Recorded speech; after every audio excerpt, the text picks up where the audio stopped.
Olá, meus amores, sejam bem-vindos, sejam bem-vindas em nome de Jesus. Que a graça e a paz de Jesus seja derramada na vida de vocês no dia de hoje. Vamos orar? Pai, em nome de Jesus Cristo de Nazaré, eu coloco as nossas vidas diante do Senhor, agradecidas pela Tua presença maravilhosa no nosso meio. Obrigada, Santo Espírito, porque o Senhor está aqui. E eu te peço que o Senhor tire as escamas dos nossos olhos, abra os nossos corações. Nós queremos ouvir o que Deus tem para nós nesta manhã. Em nome de Jesus, Papai, fala conosco, fala aos nossos corações e nos ajude a nos tornarmos melhores pessoas, melhores servos, melhores filhos teus. Em nome de Jesus, amém. Olá, olá, sejam bem-vindas, meus amores. Hoje eu quero falar sobre 2 Timóteo 4:7. Combati o bom combate, terminei a corrida e guardei a fé. Eu acordei muito com esse texto hoje porque um tio muito querido faleceu ontem de uma forma bem surpreendente, tipo, a gente não estava esperando. Ele já tem mais de 80 anos, mas alguém que com certeza só acrescentou enquanto viveu aqui na Terra.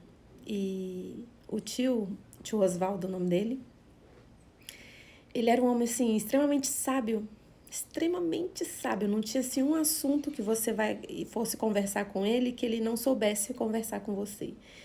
E ele era, assim, muito inteligente, muito inteligente. E eu me lembro as primeiras vezes que quando eu conheci, eu fiquei, assim, encantada com tanta sabedoria e com tanta humildade ao mesmo tempo. O tio nunca lacrou em cima de mim e eu sabia tão pouco. E ele, com paciência, explicando o que ele fazia, tudo que ele estudou, mas ele com paciência, com muita sabedoria. E eu nunca me senti menor culturalmente, menor no meu intelecto, perto de alguém tão sábio. Porque o tio, ele descia até o nível da gente, entende? Para conversar com a gente. E aí, eu, pensando na vida do tio, eu lembrei de Paulo. Paulo, ele estava preso, já estava com a sentença de morte, então não tinha como escapar, ele sabia que ia morrer. E ele deixou algumas exortações para os seus seguidores, né? Para os crentes daquela época. E ele disse: combati o bom combate, terminei a corrida e guardei a fé. Antes desse versículo, antes dessas últimas palavras, ele falou que para os discípulos continuarem exortando, cuidando, evangelizando, pregando o verdadeiro evangelho e tal. E não tem como eu não comparar com o evangelho de hoje, com os crentes de hoje. É tanta gente querendo lacrar, é tanta gente querendo mitar na internet e até mesmo em uma conversa, as pessoas elas querem provar que sabem e que estão com a razão. E essa cultura do cancelamento, né? As pessoas, se elas falam 10 coisas boas, mas e resolve falar uma errada, as pessoas cancelam imediatamente. Cancelam, simplesmente não ouve mais nada do que a pessoa diz. Me lembro os antigos, né? Os antigos, as pessoas mais antigas diziam assim: você demora 20 anos para construir o seu nome e demora 1 minuto para jogá-lo na lama. Então essa cultura do cancelamento, ela não é de hoje. Eu acho que enquanto existir vida na Terra, existe essa cultura de cancelar as pessoas, de lacrar, de querer estar certo o tempo todo e de querer provar para as pessoas que estão certos o tempo todo. E olhando para a vida de Paulo, Paulo realmente ele exortou, ele puxou a orelha dos cristãos. E o que acontecia com os não cristãos? Lá em 1 Coríntios, a partir do versículo 19, Paulo dá uma lista. Ele fala assim, olha, fiz-me fraco com os fracos, a fim de ganhar os fracos, fiz de tudo para com todos, com o fim de, por todos os modos, salvar alguns, porque não dá para salvar todos, né? Mesmo que eu sendo livre, eu me fiz escravo e me fiz escravo para ganhar os escravos. Tornei-me judeus para com os judeus, que para eles é importante a lei, então tudo bem. A lei dos homens, eu passei a considerar a lei dos homens importante para ganhar alguns judeus, mesmo sendo escravo da lei de Cristo, não dos homens. Tinha os sem leis também. Paulo, lá no 1 Coríntios 9, a partir do 19, fala, até os sem leis, os que não obedeciam lei nenhuma, eu me fiz como um deles para ganhar alguns deles. Mas Paulo não diz que ele abriu mão da fé dele, fala que ele guardou a fé. Em nenhum momento, em nenhum desses últimos momentos de Paulo, ele diz, olha, eu defendi a fé. Sabe, eu com unhas e dentes, eu defendi a fé. Falei, eu guardei a fé. Eu posso ter transitado na loucura com os loucos, na fraqueza com os fracos, dos que não tinham tanto conhecimento, dos sem leis com os judeus, mas a minha fé foi guardada, foi preservada. Porque aí, se você for ver mais pra frente, fala, porque a minha luta, Paulo reconhecia que a luta dele não era contra pessoas. Ele fala, eu esmurro o meu corpo, faço dele o meu escravo, a fim de chegar ao final da corrida, até o fim da corrida. Paulo escolhia os combates dele, e hoje eu venho trazer isso para você. Quais são os combates que você tem escolhido combater, lutar? Quais são as guerras que vocês têm escolhido? São guerras boas? São guerras que Deus quer que você entre? São lutas que Deus quer que você lute? São esses os combates, porque combate bom é o combate que Deus quer que você faça. É o combate que Deus coloca na sua frente para você fazer. E o combate não é contra pessoas. Paulo, quando fala assim, eu esmurro o meu corpo, eu faço o meu corpo escravo de mim. É porque Paulo, a luta dele não era contra as pessoas. Ele diminuía o ego dele. Olha, Paulo era um cara extremamente culto.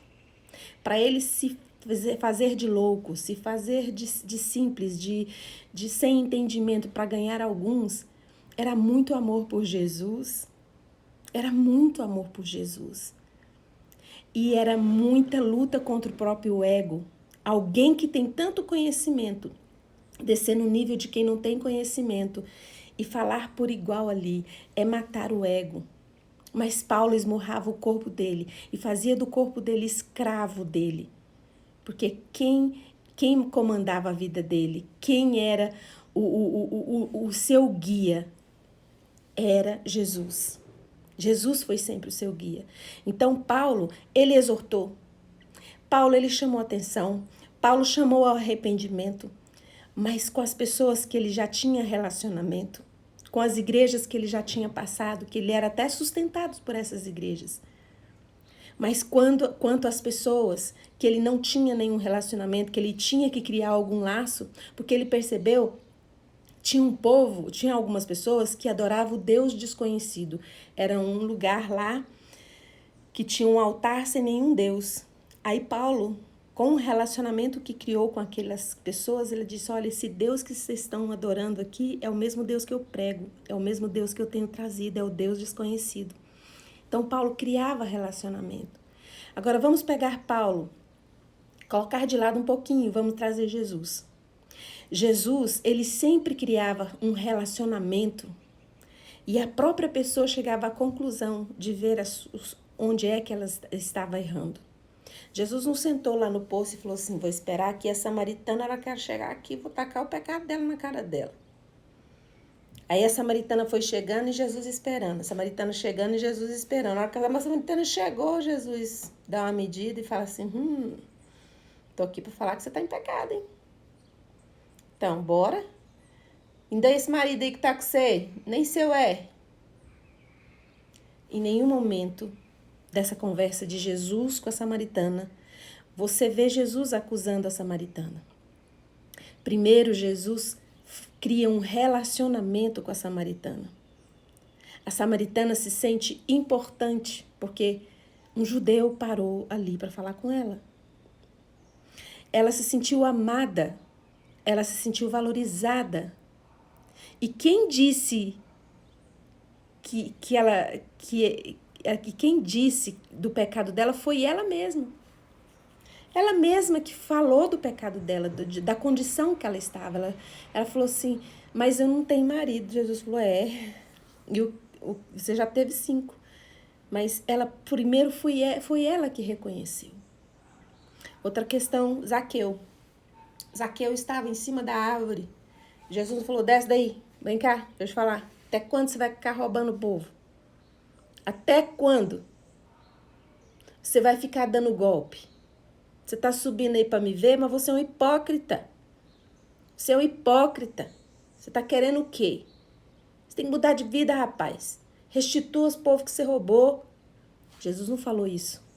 Jesus disse, Zaqueu, desce da árvore. Eu quero ter um relacionamento com você. Eu quero ir na sua casa. Eu quero comer na sua casa. As pessoas que estavam perto escandalizaram. Como assim? Jesus, você vai comer na casa dele? Você está esquecendo quem ele é? Deus sabia quem Zaqueu era. Deus sabia quem era a mulher samaritana. Mas também sabia quem ele era. Ele era o Salvador. Ele carregava a fé. A fé verdadeira. E todas as vezes que você via Jesus apontando o dedo para alguém e dizendo de pecados, era para pessoas que já conheciam a lei de Cristo. Já conhecia a lei de Moisés. E toda vez que Jesus apontava, chamava de hipócritas, eram os fariseus, ele falava dos fariseus. Vocês são como sepulcros caiados. O que é sepulcro caiado? É aquele sepulcro lindo por fora, mas por dentro são corpos podres, mortos. Lá em Mateus 23, Jesus vira para os fariseus e diz, ai de vocês hipócritas. Jesus não chamou a samaritana de hipócrita, não chamou Zaqueu de hipócrita. Primeiro, Jesus criou um relacionamento. Jesus não tem nenhum texto dizendo que Jesus falou para Zaqueu tomar jeito na vida. Nenhum versículo fala que Jesus apontou o dedo para Zaqueu e falou, você é um hipócrita. Arrepende-se do que você está fazendo. O próprio amor, o próprio relacionamento que Jesus teve com Zaqueu fez com que ele olhasse para a vida dele e quisesse ser diferente, nascesse o desejo de ser diferente, o desejo de mudar. Por isso que a palavra de Deus fala que nós somos luz e nós somos sal. O juiz não somos nós. Deus não coloca em nossas mãos o dom de julgar as pessoas. Deus não colocou nas nossas mãos essa tarefa de julgar as pessoas. A tarefa que nós temos como servos de Deus é ser sal e luz. O sal traz o tempero para a vida das pessoas, o equilíbrio. Paulo, quando ele vai falar aqui em 2 Timóteo, eu vou até ler aqui para vocês. Em 2 Timóteo, 4, versículo 7.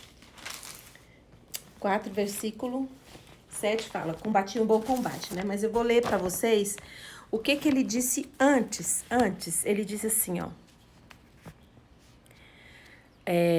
A partir do versículo 3, Paulo diz assim. 2. Prega a palavra, insiste a tempo e fora de tempo, aconselha, repreende, encoraja, com toda paciência e doutrina. Portanto, chegará o tempo em que as pessoas não suportarão o santo ensino. Do contrário, sentindo coceira nos ouvidos, se unirão a se intitularão mestres de si mesmos, de acordo com as suas próprias vontades. Tais pessoas recusarão dar ouvidos a verdades, voltando para os seus mitos. Aí fala para mim e para você, no entanto, ser equilibrado em tudo. Nós precisamos ter equilíbrio. Suporta os sofrimentos e faz a obra de um evangelista. Então, nós precisamos ter equilíbrio. Eu estava olhando no Instagram e eu vi pessoas que participaram dessa manifestação que teve dia 7 de setembro, pessoas famosas no meio evangélico que foram criticadas por estarem ali. E o que eu vi foi um show de horrores, sim, a pessoa mitando e lacrando em cima de quem a criticou. A gente não sabe qual é o rombo que está na vida das pessoas. A gente não sabe o que está dentro de cada um.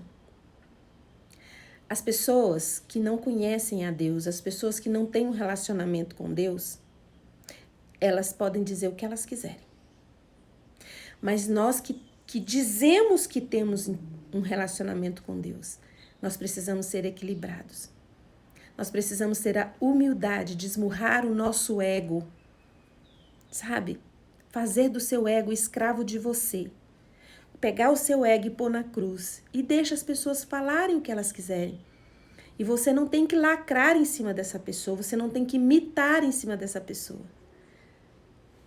Às vezes ela jogou no comentário para você toda a dor que ela está por dentro. Ela precisa receber de volta Jesus. Ela precisa receber de você o amor de Jesus. Você não precisa defender a sua fé, você só precisa guardar a sua fé no seu coração. Manter-se fiel a Deus.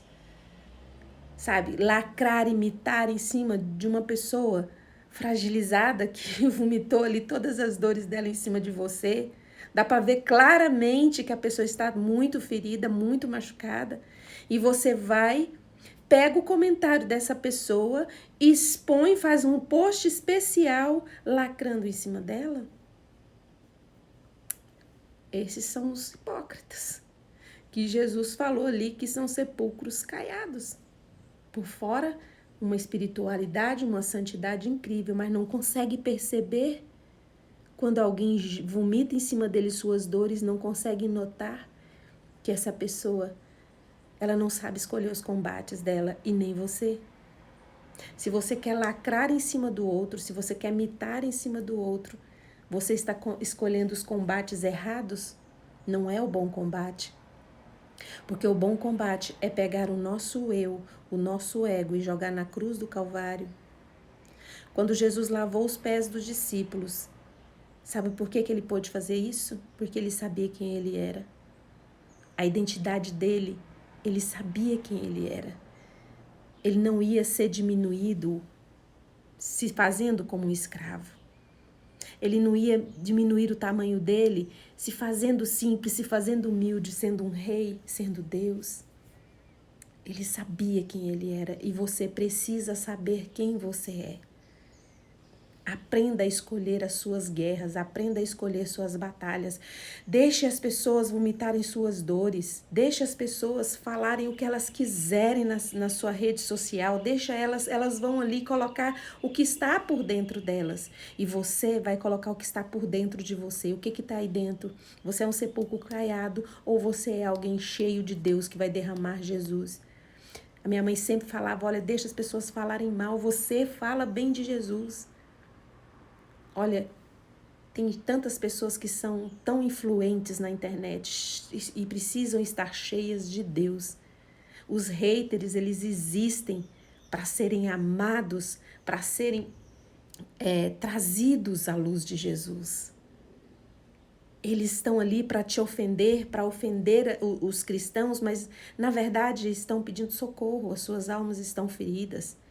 Estão sufocadas pelo seu sofrimento, pela depressão. E nós estamos num mês muito importante, Setembro Amarelo. E nós, os cristãos que conhecemos Jesus, que precisamos escolher o nosso bom combate, precisamos ficar atentos a isso. Nós não precisamos jogar o pecado das pessoas na cara delas. A primeira coisa que tem que sair da nossa boca para o mundo é Jesus. A segunda coisa que tem que sair da nossa boca para o mundo é Jesus. A terceira coisa é Jesus, Jesus, Jesus, Jesus, Jesus, Jesus. Porque a pessoa tendo um relacionamento com Jesus, Deus vai derramar luz nas trevas dela. E ela, mas você tem que falar que ela está em pecado. É isso que muitas vezes a igreja faz. Pega um versículo, fala, aqui tá dizendo que isso que você tá fazendo é pecado. Toma, vai lá, lê, estuda.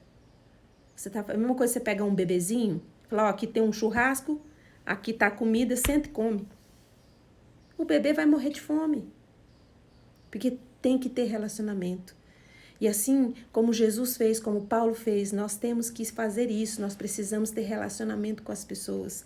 Só que as pessoas têm preguiça. As pessoas têm preguiça de lavar um prato. Não quer ter relacionamento, dá trabalho. E Jesus, ele teve um relacionamento. Talvez até um relacionamento rápido, de algumas horinhas. Mas a pessoa olhou para si e viu o caminho que estava tomando estava errado. Pelo simples fato de estar na presença de Jesus. Então, a minha função e a sua não é jogar o pecado na cara das pessoas. A minha função é a sua, é escolher o bom combate. E o bom combate é Cristo, é Jesus. Que Deus abençoe seu dia, que Deus abençoe sua vida. Sabe, eu quero aqui deixar minha gratidão pela vida do tio Oswaldo, um homem tão sábio, um homem tão cheio de Deus, que ele escolhia as guerras dele. Ele escolhia o bom combate. Tio Oswaldo você nunca via ele sem nenhuma resposta, ele conseguia dar, mas sempre ele descia ao nível da gente. Ele podia responder tecnicamente, de um jeito bem difícil para a gente não entender, mas ele conseguia dizer de um jeito fácil. E é isso que eu quero trazer para você. Jesus não é difícil, não é complicado seguir a Jesus. Sabe, Jesus é simples e nós temos que ser simples como Jesus foi. Combata o seu combate, escolha as suas guerras, mas escolha bem, sabendo que Jesus é o primeiro a sair da sua boca. É o meio, o começo, o meio e fim. Que Deus abençoe sua vida, que Deus abençoe seu dia. Você está com alguma enfermidade no seu corpo? Você precisa de cura? Coloque a sua mão onde você precisa ser curado. Eu vou orar por você. E se a sua dor é na alma, angústia, se o seu coração está apertado, está pesado, coloque a sua mão no seu coração e na sua cabeça. Eu vou orar pelas suas emoções. Pai, em nome de Jesus Cristo de Nazaré, eu te louvo, te agradeço por mais este dia. Eu coloco os meus irmãos na tua presença agora, Pai. Coloco as enfermidades deles na tua presença, Pai. E na autoridade que o teu Santo Espírito me dá, por causa do sangue de Jesus derramado na cruz do Calvário, eu clamo pelo sangue de Jesus e eu ministro cura sobre você. Onde você está sentindo dores, onde você está sentindo enfermo, que você seja curado agora, em nome de Jesus. E se as suas emoções precisam de cura, eu ministro cura sobre você. Mas antes de ministrar essa cura, eu peço ao Espírito Santo de Deus que derrame luz nas suas trevas. Você precisa saber por que está angustiado, por que está aflito, por que está com insônia. Você precisa descobrir onde você ficou preso. E aí você libera perdão, sacode e em nome de Jesus, Deus quebra todas essas correntes que te aprisionam na sua alma, em nome de Jesus Cristo de Nazaré. Amém. Gente, hoje eu vou dar um aviso aqui para vocês. A partir de sábado que vem, daqui uma semana, eu não farei lives. Eu vou para um lugar que eu acredito que eu não vou ter internet. Então, talvez eu faça algumas lives surpresas para vocês, tá bom? Quando tiver alguma internet. E eu não sei se vai ser uma semana ou duas, porque eu vou estar em lugares diferentes. Se eu conseguir na segunda semana internet, eu vou fazer a devocional de manhã com vocês. Se não, só daqui 2 semanas eu volto, tá bom? A partir de sábado que vem. Semana que vem, essa próxima semana, eu ainda estarei por aqui. Só vou avisando antes para vocês não esquecerem. Um beijo, até amanhã.